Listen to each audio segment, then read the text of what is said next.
Sanibonani, Dumalanga Bsheni, Molweni, Mzansi Africa, and welcome to your #1 youth show in the land, and that is of course Expressions right here on SABC One Mzansi for sure. Napaka loku ku SABC lihaya.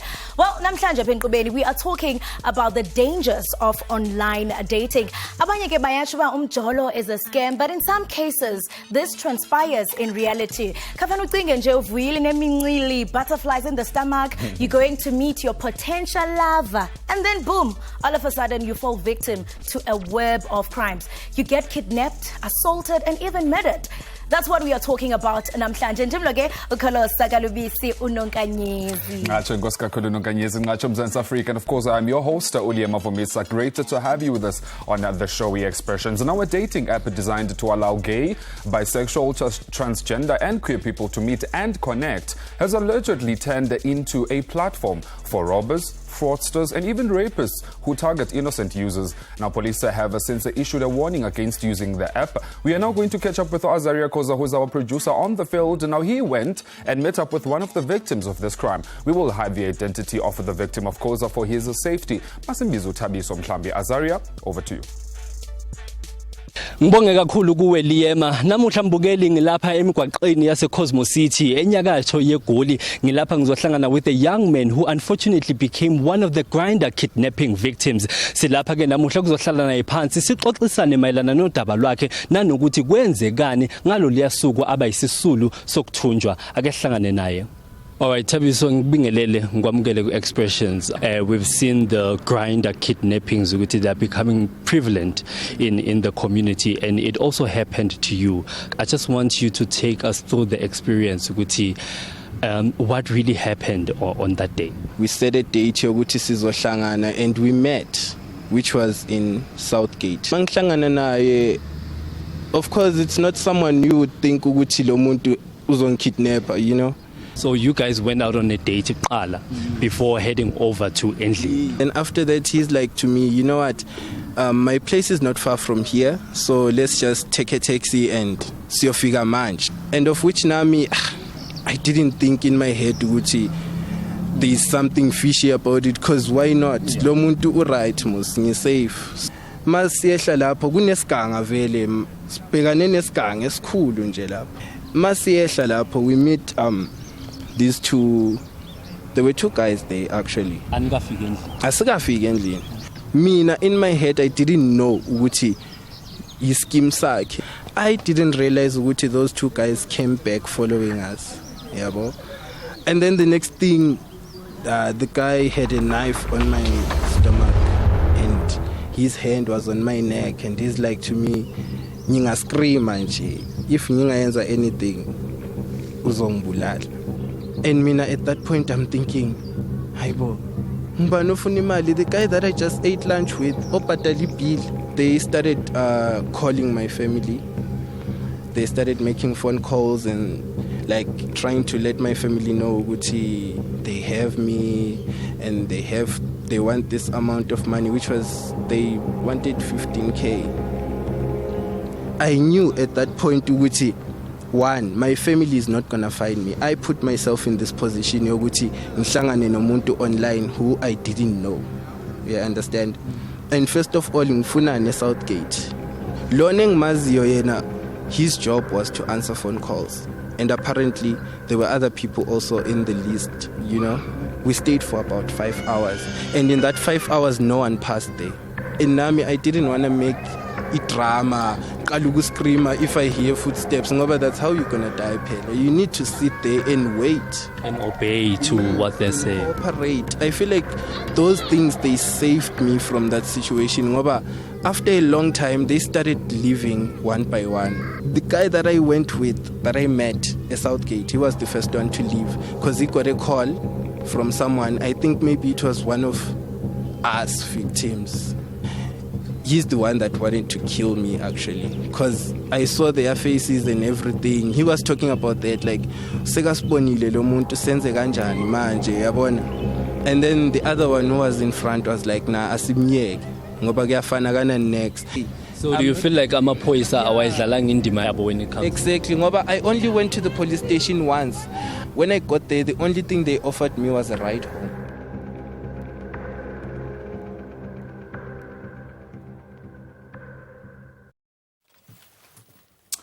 Well, there you have it. Still in 2023, incidents such as these actually do happen. I'm even shocked that they actually do happen.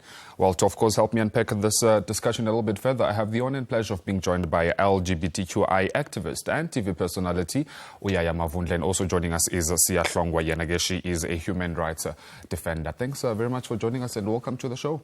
Thank you. Thank you. I think, let me start with you. You heard me there. I'm even shocked. That's a thing. How prevalent are these cases?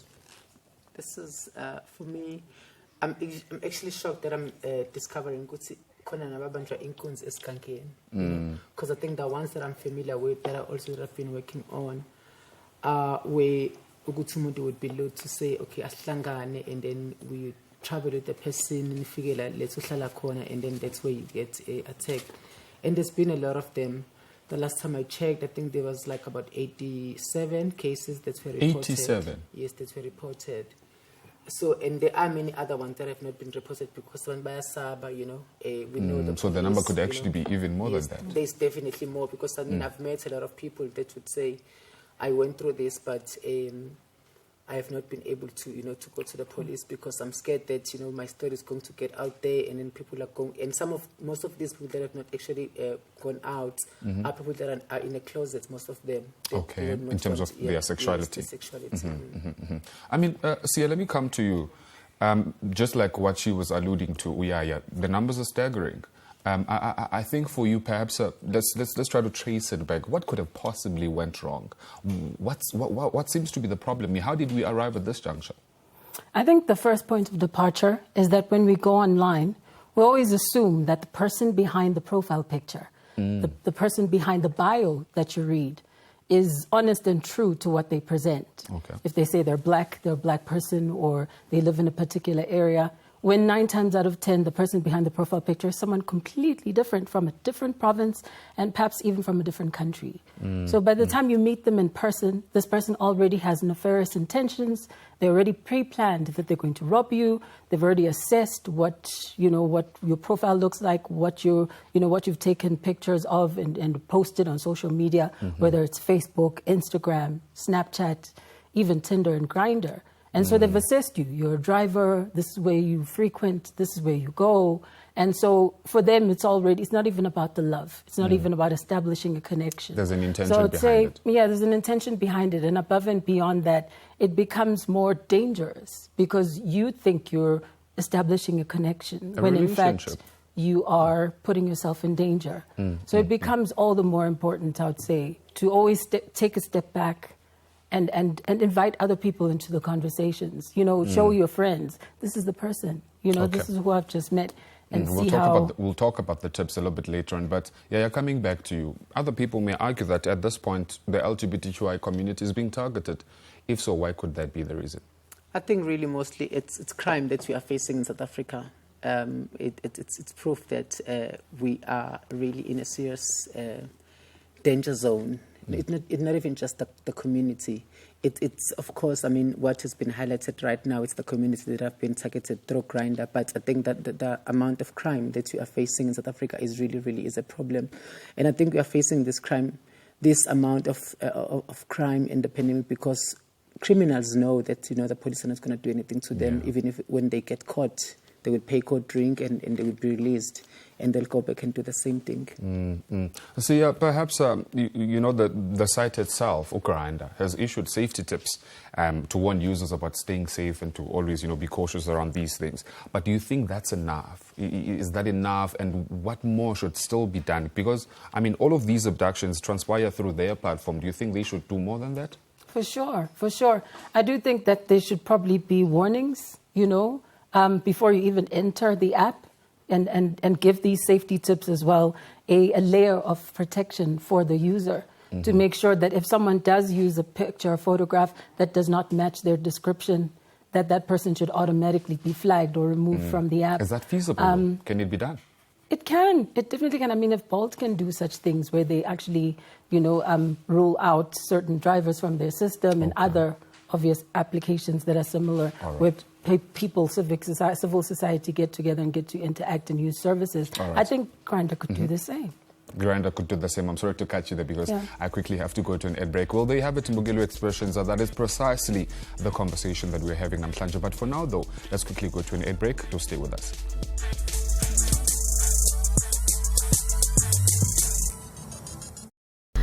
Welcome back. You are still tuning in to Expressions right here on SABC 1 and SABC Lihaye. We are still talking about the prevalent occurrence of young women being abducted through a dating site called Grindr. The 7 were arrested in connection with a kidnapping in Johannesburg. They are being linked to 86 other cases involving people in the LGBTQI+ community. On the 20th of September 2023, the police arrested a man at an ATM where he was expected to withdraw a ransom money. The police held the suspect. He then led the team to the Denver hostel, where the victim, aged 18, was found bound and unconscious. He is a student at the Wits University. We did reach out to the South African Police Services. They couldn't make it to the show. However, they had this statement that was released, and it reads as follows. The team is currently investigating the possibility of linking these suspects to cases in Gauteng with the same modus operandi. All 7 will be charged with kidnapping and extortion, and they will be appearing before court again soon. It ends.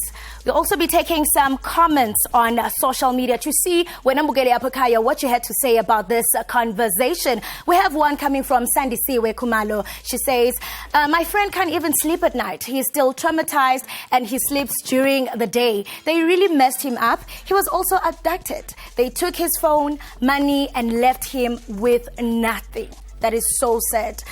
Ukasi Auti and Uti, to think I was once a victim of Grindr in Omonde. They almost killed because none of the people they called had money they wanted. I thought I was going to die. Oh, poor Ukasi Auti, I'm glad you survived. Toby C, we wrap up with Toby C Kulu. He says, I am glad at Expressions SABC 1 is finally putting a spotlight on this topic. Our lives are in danger. Kuningi, it's not even safe to meet people. Even on Facebook, it's not safe. And sadly, when we go to the police, we don't get the assistance that we need. Keep those comments coming on our social media platforms. Indonwena Ogayicho on this conversation that we are having. We also have a caller on the line. Good morning, Sfiso. Welcome to Expressions. Hi, good day. How are you? Good day, Sfiso. How are you? I'm very well, thanks. And how are you? I am good. Do you share the same sentiments? You know, some of the case studies that we've had on the show, they say they didn't receive any response or help from the police. Can you just give us a brief background on your story? Well, my story just goes to just meeting somebody online one evening and just thinking, hey, let's meet. After having a brief conversation and getting to know them even further. Not knowing to getting into the scene that a person would be coming behind us with a knife, and me just looking at this guy in front of us and hoping that this guy is going to help, which is the initial guy that I was walking with. Turns out this guy is actually a part of it as well. And I'm like, what is happening? And that's when they pulled me aside and put me in a very dark and dodgy place and demanded everything that I had on me. Took my phone, took all the money that I had on me, and I was just told to just sit there and not move. Any assistance from the police? Did you report the matter? I didn't get the time to report the matter because I think with having the trauma at the time and trying to ask for assistance in an unknown area where I didn't have anybody that I could call or get a hold of. So it was very difficult to get the police as well at that time because nobody wanted to assist. And I mean, do you think people who are actually, I mean, what sort of advice would you give people who want to download this app, already have this app? Would you suggest that they maybe delete it, or maybe the app can also improve their safety features? Look, I think the app could have like a verification source where the people that are using the app will be verified with maybe sort of ID or any other tools that they can use to verify users so that we can make sure that the people that are using the app are 100% legit. And should there be a case, then a person can be actually caught. Do you understand? I can't fully say people should stop using the app because being a part of the LGBTQI community, it's very difficult to meet a person on the road and connect with people. So the app that has been designed for us, which is user-friendly for us, is the one that's unfortunately putting us in danger. So I think they just need to put more verification on the app. I mean, it's December time, you know, a lot of young people are on these apps, and I mean, bafuna utando, and I mean, all the messages are sweet. Mhlambe omnye, they couldn't be lured to say, okay, let me try this out. When yourself, when Sfiso, what is it that you have taken away from your experience that you'd also like to warn other young people? I think what I've taken from the experience is don't be too believing in whatever somebody's saying. If your gut says no, don't do it. And if you can try and stay away from the app in the late evenings, maybe just do it during the day and meet people in public spaces. During the day, do not public go spaces. To a person's house until you actually get to really, really know them. Thank you so much for your insight. I mean, we really hope that, I mean, justice will be served to you as well, and also all those case studies that we have repped on the show. Thank you so much. Right in Bugeli Way Expressions, we continue with the discussion. What is it that you have to say? Make sure that you interact with us on our social media platforms. This is a serious matter, Babugeli Bekaya. Let's go to the break. We'll be back.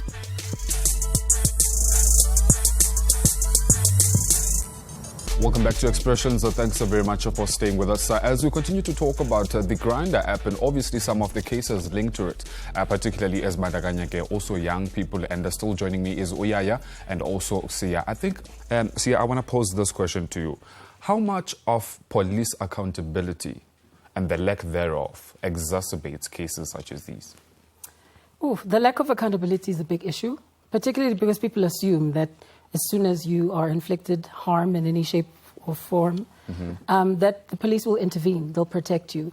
When in fact, your only layer of protection is your ability to communicate your whereabouts and what you're doing and where you're going. And if you can't do that, there's no trail, there's no footpath to lead people to where you could be. So I would say that accountability is a big issue. Also, not being able to get the kind of follow-up that you assume you're going to get. If you go to the police station, you open a case, you assume that it's going to be investigated and there'll be evidence coming forward, when in fact it's very hard to actually find out who the people behind the crime are and getting, you know, the validity of your story. Did it happen? Where did it happen? How did it happen? And at the end of the day, unfortunately, a lot of cases go uninvestigated due to the influx of the cases as well, the volume, and unfortunately the expertise as well. And the expertise, also speaking on, you know, the influx of the cases, I think, Yaya, I beg your pardon, Yaya, you mentioned about 86 people. Those are the cases that we know of. It could be more than that, obviously. More, definitely. Now, I wonder, you know, how much of these has an emotional affect or effect rather to it. How are families reacting to this? Because other people say it's even homophobia. Listen, I've had quite a few victims having to stay with me post what has happened and experiencing what really families would actually still do to the victims, you know, say to the victim, blaming the victims. I mean, it's I can't imagine what then, you know, someone then have to spend, who's the victim, having to spend, you know, time with their families after they've been released, because families are not really understanding. They are still very much homophobic. Some of them, you know, I remember this one saying, please don't mention anything about gay when my family comes. Because, you know, he knows that, you know, his family is really against him being homosexual. And also the families, how they really even treat the whole thing. Some would even say, oh no, we didn't know that, you know, our child is queer. What was it doing there? And it just became It's problematic. A very problematic and issue. I guess we also need to go back to the education aspect of it. How then should we educate the families? And also, how do we, inform the public? This is our sexuality. Nothing about the sexuality should be attached to anything happening. I think it's just unfortunate that when people should be really focusing on the issue at hand, that this is crime, they are then focusing on somebody's sexuality.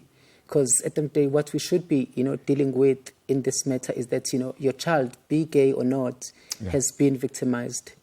That is the crux of the story, absolutely. Really. Well, Sia, as we wrap it up, I mean, Ukolosa was mentioning it, look, it's December time. You'd find that there's still people using Grindr. How can we educate them and even warn them about their safety? For sure. I would say that as far as education is concerned, I think everyone shouldn't worry about what app you're using, whether it's Facebook, Instagram, Snapchat, WhatsApp even. If you don't know the person and you're meeting them for the first time, let the people in your circle know who you're meeting, when you're meeting, and the time, so that when people disappear, we know exactly what time they disappeared and where they were. So at least there's some kind of trail to find them. And I would say last but not least, it becomes important as well for you to make sure that you verify the people that you're talking to. Call them, video chat with them, get to know them first. Don't just find someone on the internet and meet them on the first day. That is so dangerous. Yeah, it's very dangerous. Well, ladies, thanks so very much for joining us. And hopefully, Nabandu, even that are still going to continue using Grindr, they will be safe. But I do want to say it's 2023. Kunjalonje, when it is 2023, we need as a country to also siqhubele phambili. But there you have it. Unfortunately, we'll leave it there. Yes, and this is so sad. I was just reading a statement when Aliema that was issued by the police yesterday. They said a 16-year-old was last seen. It was a missing alert. And today, sadly, she passed on. That is so sad. Shattering. Please, I know it may be fun, but please be alert. Sifuna unbona niphilile. We leave you with Masai. Masai. I was your canvas, and you were the painter, and together we made art. I loved the way you looked at me with such hope, like I had potential to be something great. But I did not know that you're an expressionist. You saw my pureness as an opportune moment to let loose your demons. I became a place where you spilled your blood reds and your blues from your past lovers. When we first met, I said I would love all of your shades, but I've never seen you bright. You only came to me when you needed healing. When you come, would use my bed as an easel, would perform all shades of gray. My room was a gallery where you displayed your pain. It was that day when I came to your place and I saw paint on the floor you had never used on me before. I knew I was not your only canvas. Now I'm in the shower trying to wash you away, scrubbing your magentas beneath my feet. Your maroons are stuck between my nails. My new lover won't understand why I am this blue. Thank you.